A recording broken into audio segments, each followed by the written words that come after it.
ప్రసిద్ధమైనటువంటి పాయిజన్స్ లో, plant poisons లో ఒకటి గ్రీస్ అండ్ రోమ్ లో కనుక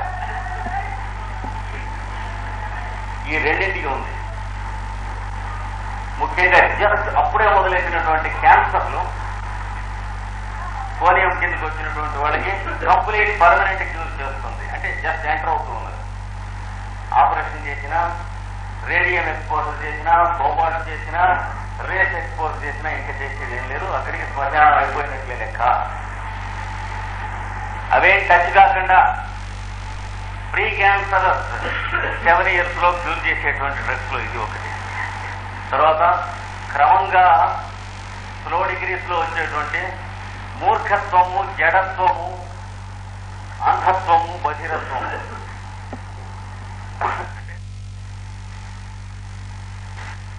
slowly increasing idiocy, imbecile nature, idiocy, imbecile nature, deafness, blindness and paralysis, పక్షవాతం. నిదానంగా వస్తున్నట్టు జడత్వం అంటే మూర్ఖుడు క్రమంగా మైండ్ తెలివితేట తగ్గిపోతుంది. ఒక 5-6 ఏళ్లలో 4 ఏళ్ల కింద చదివి అర్థం చేసుకున్న పుస్తకం ఇప్పుడు చదివి అర్థం చేసుకోలేడు. కాంప్రహెన్షన్ పోతుంది, డల్ అవుతుంది, మెమరీ పోతుంది, రెస్పాన్స్ పోతుంది, మైండ్కి పుస్తకం చదువుతుంటే సజెస్ట్ అవడం పోతుంది. అలాగే క్రమంగా ఒంటి సెన్సేషన్ పోతుంది, డల్నెస్ వస్తుంది. ఒక కాలు, ఒక చెయ్యి, లేకపోతే 2 కాళ్ళకి చిటికిన వేలు దగ్గర నుంచి, లేకపోతే బటన వేలు దగ్గర నుంచి క్రమంగా తిమ్మిరికి ముందు బారి సెన్సేషన్ లేక 5-6 మాసాల వీటికి ఇంకో అంగుళం పైకి వస్తుంది, 5-6 మాసాల వీటికి ఇంకా పైకి వచ్చింది. కాలు మొత్తం పక్షవాత క్రీపింగ్ పెరాలిసిస్ అంటారు. ఇదే విధంగా సోక్రటీస్ చంపారు. అంటే సోక్రటీస్ ని మందు ఎలా చంపిందో అలా మనిషి చంపినటువంటి జాతులకు ఇది cure.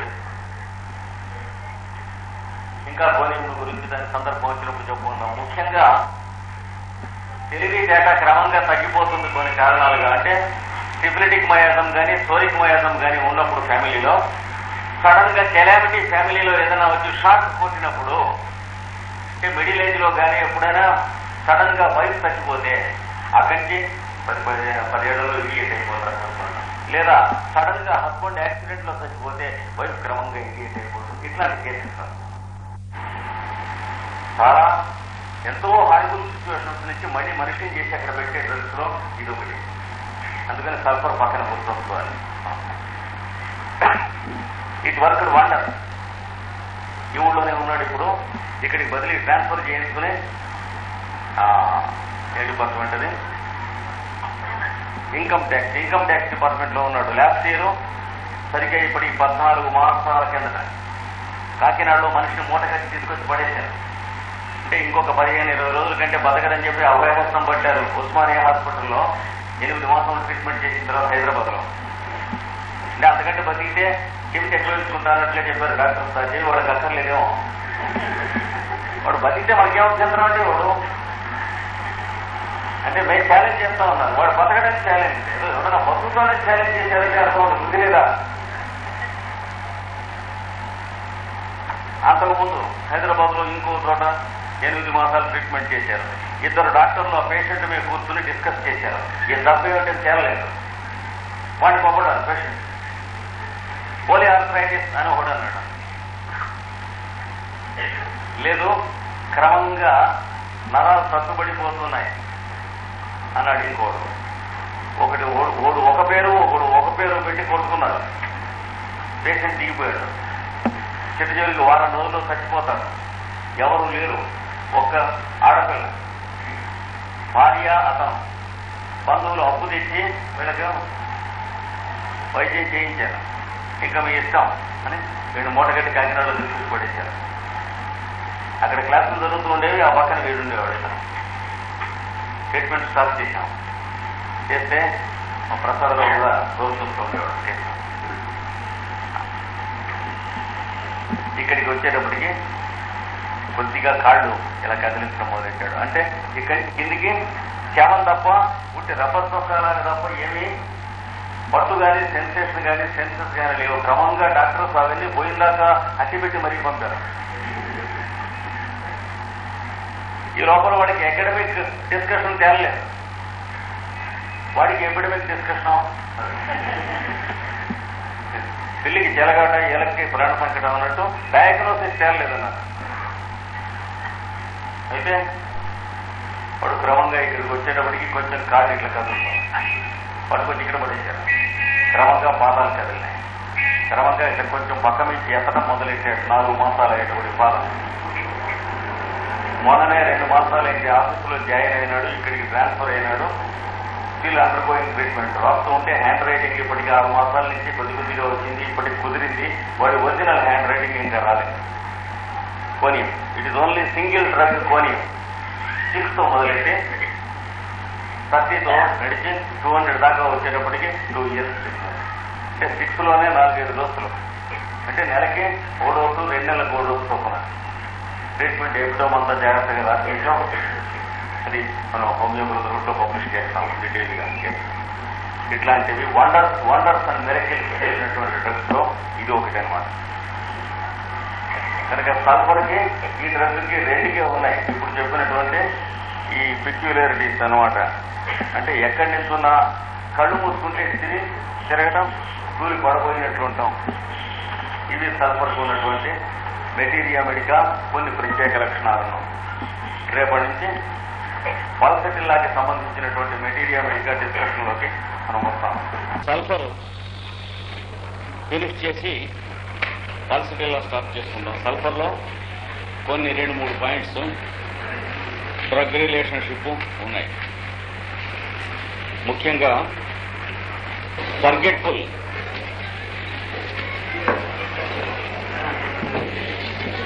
Chronic sulphur patient forgetfulness అనేది చాలా ప్రామినెంట్గా ఉంటుంది. అనగా మరుపు. చాలా డ్రగ్స్లో మరుపు ఉంటుంది.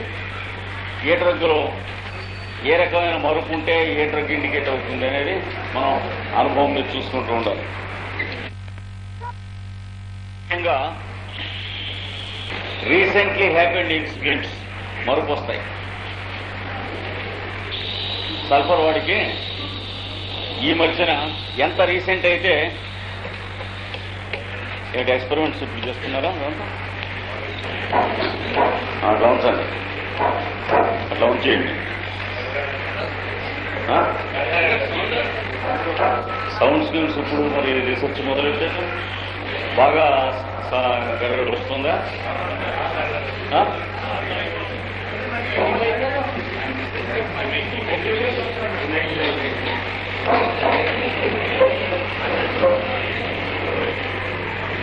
దీంట్లో కూడా అదే రకంగా వస్తుందా? ఇది దీంట్లో కదా. హలో,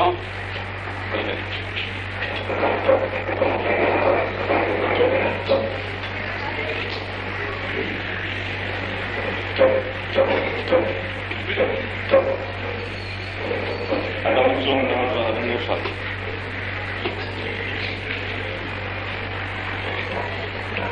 అంటే ఎందుకు మళ్ళీ ఒక్కొక్క రకమైనటువంటి జ్ఞాపక డిస్టర్బెన్స్, అంటే మెమరీ డిస్టర్బెన్స్ ఉంటుంది. ఎందుకు వస్తుందో ఇంకా అది ఎప్పుడు జరిగింది ఏం చేసి చెప్పలేదు. వారం రోజుల కింద జరిగింది, ఎవరికైనా రిపోర్ట్ చేయమన్నారు, అది చెప్పలేదు. లేదా ఊరికెడుతుంటే ఏదన్నా కబురు చెబుతారు, అది మర్చిపోతారు. రీసెంట్లీ హ్యాపెండ్ థింగ్స్ గుర్తుండవు. నిన్నో ఏదో జరిగితే ఎప్పుడు జరిగింది ఏం చేసి చెప్పలేదు. వారం రోజుల కింద జరిగింది, ఎవరికైనా రిపోర్ట్ చేయమన్నారు, అది చెప్పలేదు. లేదా ఊరికెడుతుంటే ఏదన్నా కబురు చెబుతారు, అది మర్చిపోతారు. లేదా ఎవరికైనా ఏమన్నా ఇబ్బంది ఇస్తారు, అది వాళ్ళు మర్చిపోతారు. అంటే మర్చిపోదామని నెగ్లిజెంట్గా ఉండి చేసేది కాదు. వాళ్ళు కేవలం మర్చిపోవటం అంటే మర్చిపోవటం అలా జరుగుతుంది. వినపడుతుందా? నార్మల్గా ఇది ముఖ్యంగా సల్ఫర్లో ఉంటుంది. అయితే మనుషుల్ని కూడా ఈ మధ్యన 5-6 ఏళ్లలో పరిచయం ఉన్నటువంటి వాళ్ళని ఒక 4-5 నెలలు 6 నెలలు చూడకపోతే చటుకున గుర్తురావు వాళ్ళు. కొంచెం ఆలోచించాల్సి వస్తుంది. Whom they know very recently they forget either the names of the persons or their relationship. వీడు మనకి ఎవడు ఎక్కడ ఏ సందర్భంలో కనిపించాడు ఏమిటో. కానీ చిన్నతనం అప్పుడు విషయాలు అంటే 20 ఏళ్ల కిందటి 10 ఏళ్ల కిందటి అన్ని చిన్న చిన్న ఇన్సిడెంట్స్ పుస్తకాల పేర్లతో సహా దొరుకుతుంది. రిమోట్ పాస్ట్లో ఉన్నటువంటి చాలా క్లియర్ కట్ మెమరీ ఉంటుంది, డీటెయిల్డ్గా ఉంటుంది. అంటే memory is very good about remote past things, especially about childhood etcetera. వాళ్ళ చిన్నతనంలో ఉన్న ఫ్రెండ్స్, వాళ్ళ ఫ్యామిలీస్, వాళ్ళ ఫ్యామిలీ మెంబర్స్, ఎప్పుడో ఎక్కడో కొన్ని గంటలు మాట్లాడేవాళ్ళు, వచ్చినటువంటి వాళ్ళు తర్వాత సంబంధం లేకపోయినా ఇలా వాళ్ళ చోట మాట్లాడొచ్చా, ఇట్లాంటివన్నీ గుర్తుంటాయి. గబాల నిన్నను ఎక్కడ భోంచేశారు మీరు అని అడిగితే ఒక్కొక్కరు కన్ఫ్యూజ్ అవుతారు. కల్పరావు నిన్న మార్నింగ్ మీరు ఎక్కడ భోంచేశారు అని అడిగితే కొంచెం ప్రాబ్లం టైం పడుతుంది వాడికి గ్యాదర్ చేస్తున్నాను. ఇదో ఫీచర్ వాళ్ళలో కనిపిస్తుంది సల్ఫర్ వాళ్ళలో. తర్వాత మెమరీలోనే ఇంకొక ఆస్పెక్ట్ కూడా కనిపిస్తుంది సల్ఫర్ వాళ్ళలో.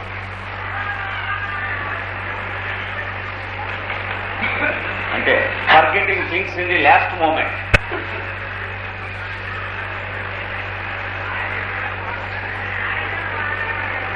Forgetting things in the last moment. ట్రావెల్లో బయలుదేరబోతూ వస్తువులు మర్చిపోతారు. అన్ని చదువుకుని అన్ని రెడీ అయ్యి ఇంట్లో ఉన్నవాళ్ళు సినిమాకి అంతా బయలుదేరి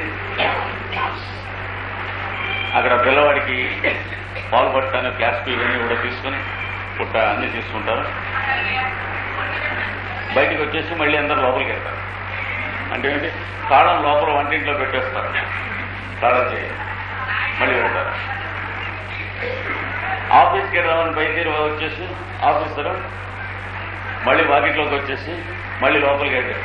లేదా కార్ గ్యారేజ్ తీసి మళ్ళీ లోపలికి వెళ్తారు. ఎందుకంటే కార్ తాళం చెవులు అక్కడ బలం మీదో ఎక్కడ పెడతారు, తీసుకెళ్దామని బలం పెడతారు. పెడితే ఇందులోకి ఎవరో ఒక పలకరిస్తారు. ట్రాఫిక్ బజార్లో వస్తువులు ఏమన్నా కొంటే ఆ కొన్న తర్వాత ఎవరన్నా పలకరిస్తూ ఉంటే వాళ్ళతో యువతలకు వచ్చేసేస్తారు ఆ వస్తువుల దగ్గర. గొడుగు కానీ చెప్పులు కానీ ఇట్లాంటివి పలకరించారంటే దాంతో అక్కడికి అది కట్ అవుతుంది. లాస్ట్ మూమెంట్లో పలకరించకూడదు. వాడు బయలుదేరబోతుండగా ఎక్కడికైనా బయలుదేరబోతుండగా పలకరించారంటే తప్పనిసరిగా ఏదో ఒకటి మర్చిపోయి యువతలకు వచ్చి మళ్ళీ వెనక్కి తిరిగి తీసుకొస్తారు. తప్పనిసరి అయితే వెనక్కి వెళ్ళి తీసుకొస్తారు. కానీ తప్పనిసరి కాకపోతే ఆ వస్తువు అప్పటి వదిలేసేసి మేనేజ్ చేద్దామని అలా వచ్చేస్తారు. రొటీన్ ఏడిచినట్టుంటుంది. కళ్ళజోడు మర్చిపోయాడు అనుకోండి, ఆఫీస్కి వెళ్తాం, వాకిట్లో దాకా వచ్చి కళ్ళజోడు జ్ఞాపకం వస్తే ఓన్లీ వీడు మామూలుగా మేనేజ్ చేసేద్దామని కళ్ళజోడు లేకుండా ఆఫీస్కి వెళ్ళిపోతారు. ఎందుకంటే హీజ్ ఇన్స్టింక్టివ్లీ లేజీ. ఆ లక్షణం ఒకటి ఉంది కదా. అంటే వెళ్ళి రావద్దాం అని అంత ఓపిక ఉండదు వాళ్ళకి. ఇదొక రెండవ లక్షణం. మూడవది, 5-6 రోజుల నుంచి ఫలానా పని చేద్దామని అనుకుంటాం. చేస్తే తప్పనిసరిగా నిన్న చేద్దామని డిసైడ్ చేసుకున్నాం, నిన్న పొద్దున చేసేసాం. ఈవేళ మళ్ళీ గబాలను బిజీగా ఉన్నప్పుడు గుర్తొచ్చి అది చేసామా లేదా యాక్చువల్గా తెలియదు. అంటే గట్టిగా చేద్దామనుకున్నామా చేసామా అన్నది డౌట్ లేదు. ఇలాంటి డిస్టర్బెన్స్ ఆఫ్ మెమరీ కూడా ఉంటుంది. చాలా హడావిడిగా బిజీగా ఉన్నప్పుడు మనం చేద్దామని అనుకున్నామా చేసామా ఈ రెంటికి తేడా ఉండదు.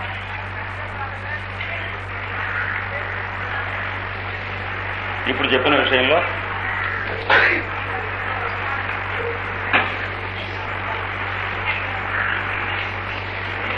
కెలాడియం అనే డ్రగ్ కూడా ఇదే లక్షణం ఉంది.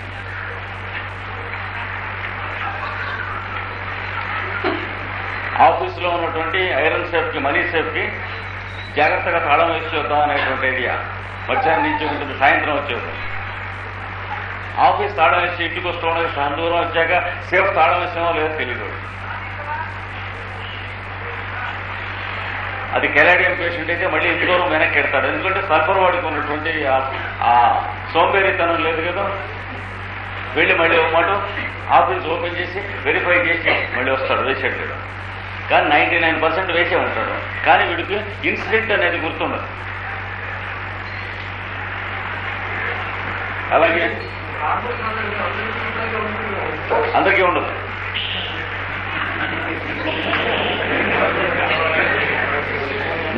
మూడు విధములైనటువంటి క్రానిక్ డిసీజెస్ లో ఏదో ఒకటి లేనటువంటి వాళ్ళకి ఇట్లాంటిది ఉండదు.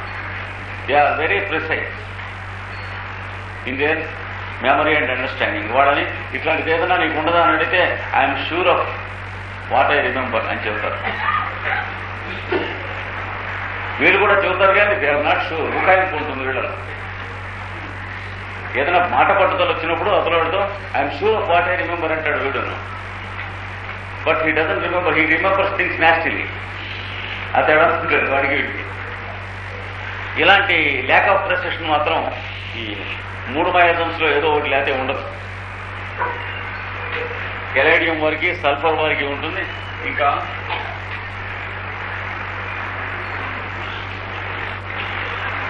ఎల్యూమినా డ్రగ్ కావాల్సినటువంటి వాళ్ళకు కూడా ఉంటుంది.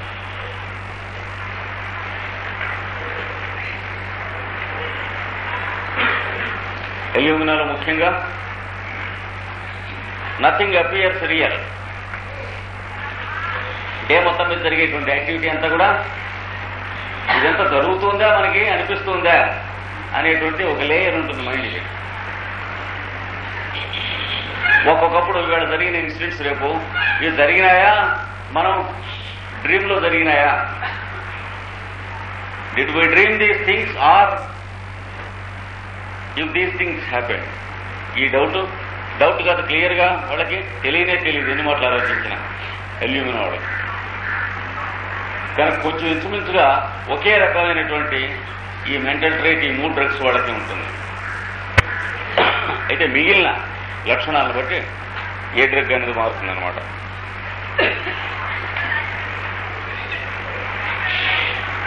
సల్ఫర్లో ఈ లక్షణం ఇంకాస్త ప్రత్యేకంగా కనిపిస్తుంది. ఏమిటంటే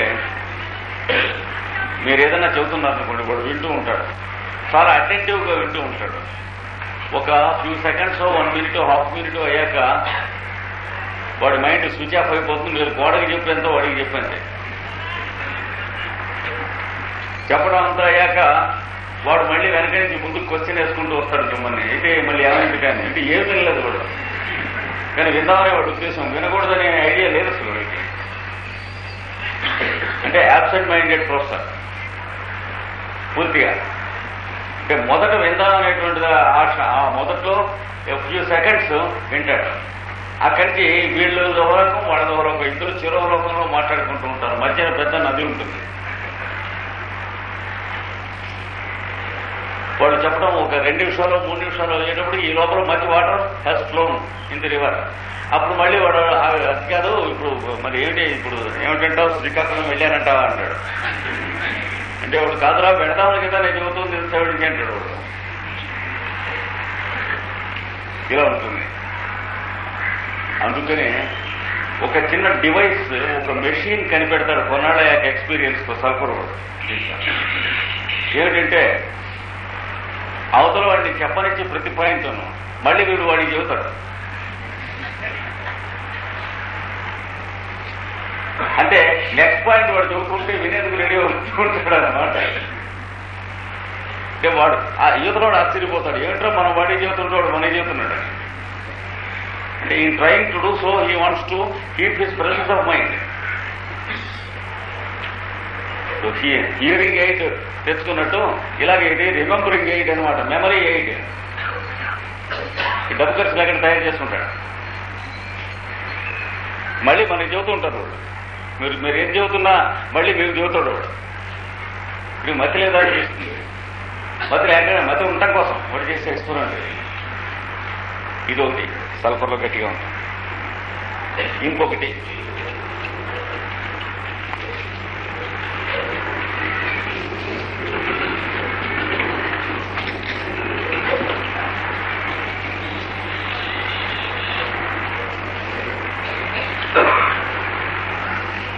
రిలీజియస్ మేనియర్స్ అని కొన్ని ఉంటాయి సల్ఫర్ వాడి. అంటే మత పిచ్చి, మతాల గురించి ఆవేశపడటం వాదించడం కాదు. వాడికి ఈ ప్రపంచం మొత్తం మీద భగవంతుని సృష్టిలో తాను ఎందుకు పనికిరాడు, ఇట్లాంటి కొన్ని ఐడియాస్ ఉంటాయి.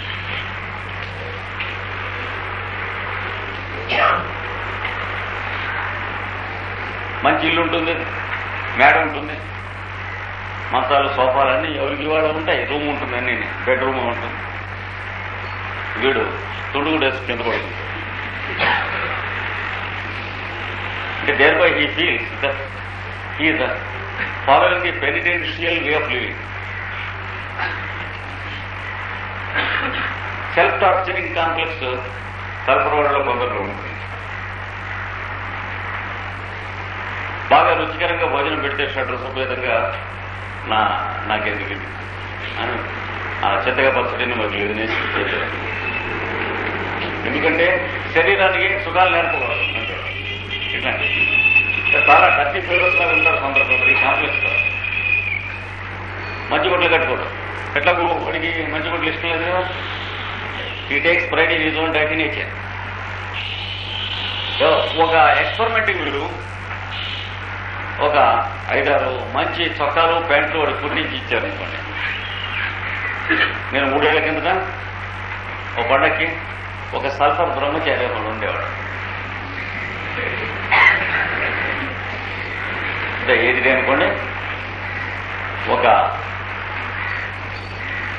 4-5 చొక్కాలు 4-5 పంచీలు కొత్తవి ఇచ్చాను. ఆ రోజున ఇచ్చిన రోజున ఒకటిది కట్టుకున్నాను, తర్వాత కట్టుకున్నాను. ఎందుకంటే నేను తగలను, నేను ఇట్లాంటి వాటికి తగిన వాడిని కాదని. భోజనం చేయడం కన్నా చేయకుండా ఉంటే పాపాలు కొనిపోతాయి. ఇట్లాంటి ఐడియాస్ కొన్ని హోలీ ఫాస్టింగ్ సెంటర్ చూడండి, ఇట్లాంటివి కనిపెట్టిన వాళ్ళంతా వీళ్ళే పెద్దవాళ్ళు, మహానుభావులు. వాళ్ళు తన్మయత్వం తాదాత్మ్యం పొందుతూ ఉన్నప్పుడు వాళ్ళలో ఇలాంటి చేంజెస్ వస్తాయి. కానీ భౌతికంగా వచ్చిన చేంజెస్ పట్టుకుని వీళ్ళు వాటిని ఏపింగ్ చేస్తారు. వాడికి రావటం వేరు, వీడికి రావటం వేరు. వాడు భగవత్ తన్మయ అవస్థలో కొన్ని రోజులు అన్నం నీళ్లు లేకుండా ఉన్నవాళ్ళు ఉంటారు. వాడికి ఆ స్టేట్లో ఉండి నెసెసిటీ ఉండదు. వీడు ఇవి మానేసి చూస్తే ఆ స్టేట్ వస్తుంది అనుకుంటాడు. But it is never true.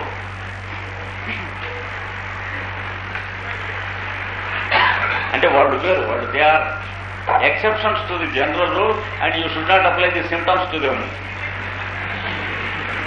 సెయిట్స్ ఉన్నారనుకోండి, వాళ్ళకి సిమ్టమ్స్ అప్లై చేస్తే ఎట్లాగా? రామకృష్ణ పరమహంస అలాగా దేవుళ్ళ గురించి మాట్లాడుకుంటుంటే తన్మయత్వంలో గడిపేవారు. వెళ్ళిపోతే డాక్టర్లు, యంగ్ డాక్టర్లు ఎదురు ఇది ఒక విధమైన హిస్టీరియా, నర్వస్ డిసీజ్ అన్నారు. సరైన సమాధానం చెప్పాలి. సమాధానం చెప్పే అది రియాక్టివ్ లెవెల్లో ఉంటారు కదా పెద్దవాళ్ళు. పెద్దవాళ్ళ దగ్గర రెస్పాన్సెస్ ఉంటాయి కానీ రియాక్షన్ ఉండదు. ఆ తేడా వస్తుంది. రియాక్షన్ అంటే that's a wrong way of doing things. ఎదుటివాడు అన్న మాటకి మాట కొట్టడం, దెబ్బకి దెబ్బ కొట్టడం, అది రియాక్షన్. రెస్పాన్స్ వేరు. అందరిలోనూ ఉన్నటువంటి గాడ్ ప్రెజెన్స్ కి చేసేది రెస్పాన్స్, ఎదుటివాడులో ఉన్న మ్యాన్ ప్రెజెన్స్ కి తాను మ్యాన్ గా చేసేది reaction. Reaction shows sour, response shows god nature. దానికి దీనికి ఏనుక్కి పేనుక్కి ఉంటారు, చాలా తేడా. దీనికి హిస్టీరియా అంటే మాట్లాడలేదు, చాలా మాట్లాడారు. సరే, ఆయన ఊరుకున్న శిష్యులు ఊరుకోరు. అయితే పెద్దవాళ్ళలో రామకృష్ణ పరమహంస లాంటి వాళ్ళు, వివేకానంద లాంటి వాళ్ళు ఉంటే శిష్యులు అంతవాళ్ళు ఉండాలని లేదు కదా. వాళ్ళు ఎక్కడికెళ్తే అక్కడ కూడా కొబ్బరి చిప్పులు మొదలైన వాటి కోసం వెళ్ళేవాళ్ళు ఇట్లా ఉంటుంది కదా. వీళ్ళు దబాయించారు ఈ డాక్టర్ని. అలా అంటావా ఇన్సల్ట్ మా స్వామికి. వీడెవడో మాట్లాడితే ఇన్సల్ట్ అయ్యే స్వామి వాడే స్వామి, వీడి కామన్ సెన్స్. ఇప్పుడు కూడా వీళ్ళలో ఇది ఉంటూనే ఉంటాయి. మళ్ళీ అంతవాడిని ఇంత అసలు రహస్యం ఏమిటంటే అంతవాడినే అన్నా పర్వాలేదు, అది వాళ్ళే తెలుసు. ఎందుకంటే వాడిని గురించి పొగిడితే ఎంత స్మరించినట్టు, వాడి గురించి తిడితే కూడా అంతే స్మరించినట్టు. They best of their presence. అది వీడికి తెలుస్తావు, కొన్ని పుట పెట్టాలి వీడికి. ఒక లెవెల్ దాటినటువంటి మహానుభావుల్ని, సెయిట్స్ ని వాడిని గురించి చెప్పుకుంటూ ఉంటే ఇట్లాంటి వాడు అలా ఉంటే బాగుంటుంది, వాడిని స్మరిస్తే బాగుంటుంది అని అనుకుంటే మైండ్ తన థాట్స్, తన పర్సనాలిటీ కాన్షియస్నెస్ బ్రేక్ అయ్యి వాడి ప్రెజెన్స్ లో ఉంటుంది. వాడు గొప్పవాడు ఎట్ట అయ్యాడు, మిగతా వాడు మాత్రం అవ్వలేదా, ఏడి సైడ్లే అది ఇది అంటున్నప్పుడు కూడా వీడి పర్సనాలిటీ బ్రేక్ అయ్యి వాడి ప్రెజెన్స్ ఉంటుంది. తేడా ఉండదు. కానీ ఆ తేడా ఉండదు వాళ్ళే తెలుస్తుంది, కానీ వీళ్ళే తెలియదు. అందుకని వీళ్ళు ఆ డాక్టర్లు వీళ్ళను కొట్టుకున్నారు. ఒకడు సోరగా, ఒకడు సైకసిస్ట్ లాగా. సరే, రామకృష్ణ పరమహంస దగ్గరికి వచ్చి, ఏ స్వామి ఇది మరి దీని సంగతి ఏమిటి అన్నాడు. అంటే డాక్టర్ అంటే లెక్క ఎలా అని అడిగారు. నాతో పాటు మీరు కూర్చోండి, మీకు వస్తున్నాడు. కూర్చుంటే ఇలా కూర్చుంటే తన బాడీలో తను ఉన్నట్లు కాకుండా ఇన్ని బాడీస్లో తనలో ఉన్నట్లుగా వీళ్ళకి ఫార్మ్ వచ్చేసింది అనమాట. అంటే కాన్షియస్నెస్ లో బాడీస్ ఉన్నట్టు తెలిసింది. బాడీస్ లో కాన్షియస్నెస్ ఉన్నాయని ప్రిజనర్స్ గా తెలుసుకుంటూ ఉంటాం. మామూలుగా హ్యూమన్ బీయింగ్ యొక్క మెంటల్ లెవెల్ ఎట్లా ఉంటుంది, బాడీలో మనం ఉన్నాం అంటే మ్యాన్ లీవ్స్ యాజ్ ప్రిజనర్. కానీ అది బ్రేక్ అయ్యి అందులోంచి ప్యాసేజ్లోంచి కాన్షియస్నెస్ యువతలకు వచ్చేటప్పటికి వాళ్ళకి ఇద్దరు ముగ్గురు డాక్టర్స్ కి కూడాను కాన్షియస్నెస్ లో బాడీస్ ఫ్లోట్ అవుతున్నాయి. రేవర్లో పడేసిన బాటిల్స్ అవి. కాబట్టి బాటిల్స్ లో లివర్ ఎక్కినట్టుగా మనలో కాన్షియస్నెస్ ఉంది, కానీ consciousness is not smothered in our cells. అది తెలిసింది. గిరిగిరా తిరిగిపోయింది, ఇలాగే తిరిగి వణికిపోయింది.